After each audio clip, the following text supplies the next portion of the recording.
আসসালামু আলাইকুম। Higher math 8.3 থেকে আমরা আজকে একটা শর্ট কোশ্চেন সলভ করব। Determine the value of cos minus 25 pi by 3। এই ভ্যালুটা সলভ করার জন্য প্রথমে আমরা সলিউশনে কি লিখব? সলিউশন প্রথমে আমাদেরকে cos মাইনাস 25 পাই বাই 3 যেটা আছে এটাকে তুলে নিব।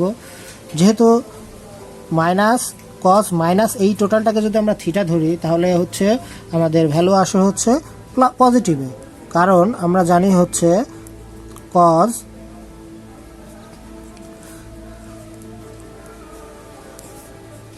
cos minus theta equal plus cos theta. ঠিক আছে, cos minus theta equal plus cos theta. তাহলে আমরা এখান থেকে এই যে 25টা ছিল 25টাকে আমরা ভেঙে দেখি কি হয়। 25টাকে দেখো এভাবে কিন্তু ভাঙা যায়। cos 24 pi plus pi divided by 3, দেখো কি উপরে কি 25 হলো না? আচ্ছা, তাহলে এখন আমরা যদি এটাকে আলাদা করে লিখি, এই যে আলাদা cos 24 pi by 3 plus pi by 3। Okay, এখন দেখো এটা কাটা যায়, তাহলে এখানে আসতেছে কত? এটা কাটলে 8 আসে, তাহলে 8 পাই প্লাস পাই বাই 3। এখানে অঙ্কগুলো একটু আলাদা।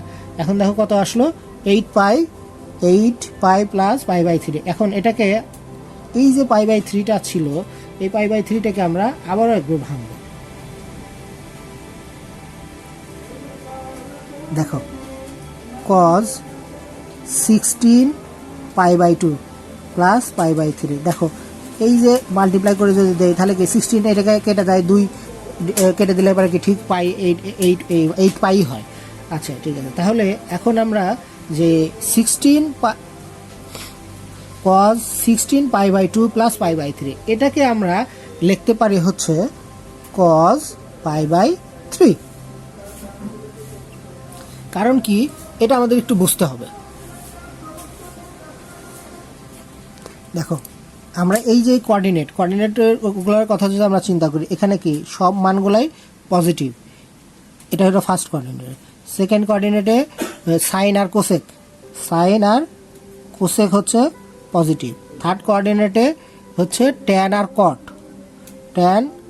হচ্ছে আমাদের পজিটিভ। আর ফোর্থ কোঅর্ডিনেটে আমাদের হচ্ছে কস আর সেক হচ্ছে পজিটিভ। এখন এখানে কত 16 পাই বাই 2 মানে কত 90 ডিগ্রি। এখন আমরা এটা যদি ঘোরা শুরু করি তাহলে কি 1টা 2টা 3টা 4টা 4 যার 16, তার মানে কি এইখানে এসে আমাদের ভ্যালুটা হচ্ছে।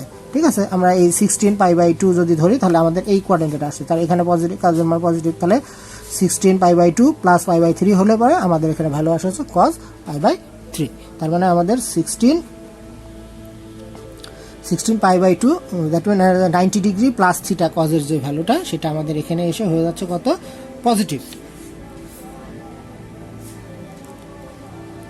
এই টাইপের ম্যাথগুলো বোঝার জন্য আমাদের অবশ্যই এই যে কোন কোঅর্ডিনেটে কে পজিটিভ কে নেগেটিভ এগুলো আমাদের মনে রাখতে হবে। আর কিছু যে সূত্রগুলো আছে, যেমন তোমার সাইন 90 ডিগ্রি মাইনাস থিটা, কস 90 ডিগ্রি প্লাস থিটা, এগুলো যে জায়গায় আছে সেই সূত্রগুলো আমাদের জানা থাকতে হবে। ঠিক আছে, আশা করি বুঝতে পেরেছো। ধন্যবাদ।